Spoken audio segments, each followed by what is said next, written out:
We hear the term GMO tossed around a lot these days, but what does it actually mean? GMO is short for genetically modified organisms, which are plants or animals created through the genetic engineering of gene splicing techniques. The process begins by first obtaining a specific desired gene. Usually, this gene is then altered for better function or expression in the host organism. Next, it is combined with other genetic elements and introduced into a second organism, the host, at which point it's known as a transgene. GMOs are surrounded by much controversy and scientific debate.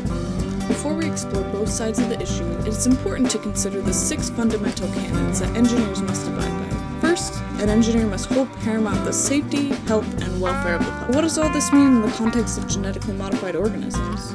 Well, in order to reach a conclusion about this ethical dilemma, we must first begin by examining the pros and cons behind this feat of genetic engineering. Increase in agricultural productivity. In the case of genetically modified foods, there are potential benefits to agricultural productivity through the development of crops more resistant to pest, disease, and severe weather. Designing pest and disease-resistant crops also decreases human and environmental exposure to chemicals and toxins. Improved productivity could result in more food from less land. Enhancement of food products. Genetic engineering can be used to modify food products in several beneficial ways. For instance, it could result in the blockage of genes associated with allergies, such as the potentially fatal protein found in peanuts. GMOs can also take the form of healthier foods. This has been done with golden rice, which has elevated levels of vitamin A. Additionally, engineering has allowed for the longer shelf life of fruits and vegetables.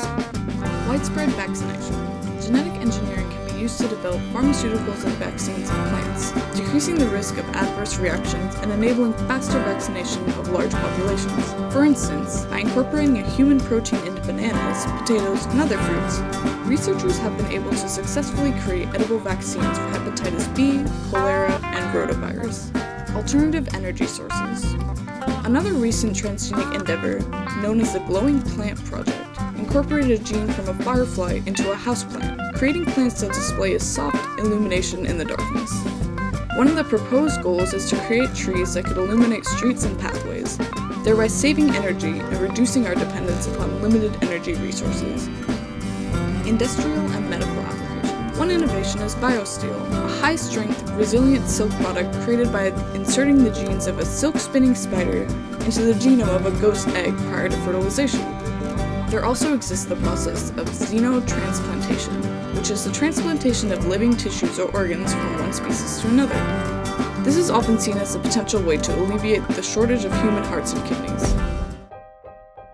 Elusive labeling breeds distrust. To date, the Federal Food and Drug Administration has not required labeling that indicates a product has been genetically altered. This means that GMOs have been on the market for almost a decade without US consumers being alerted to their presence. This secretiveness has made consumers skeptical of reassurances that genetic modifications are safe.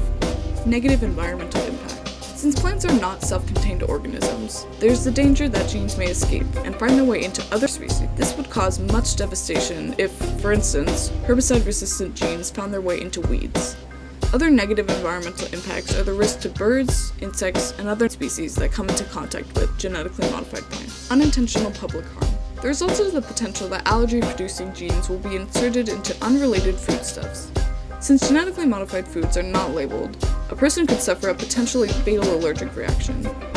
Support of large corporations. Small-scale farmers have reason to fear the negative impacts of a market dominated by a few powerful seed companies, such as Monsanto. Some are concerned that big corporations may use biotechnology to push others out of the market. A final source of distress is the politics and economics of allowing companies to essentially own organisms and potentially have a stranglehold on our food production.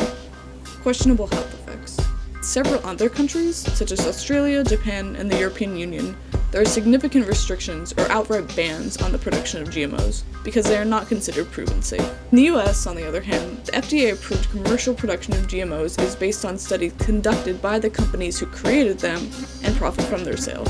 I feel that GMOs should be incorporated into everyday life, but only in the context of a specifically controlled setting.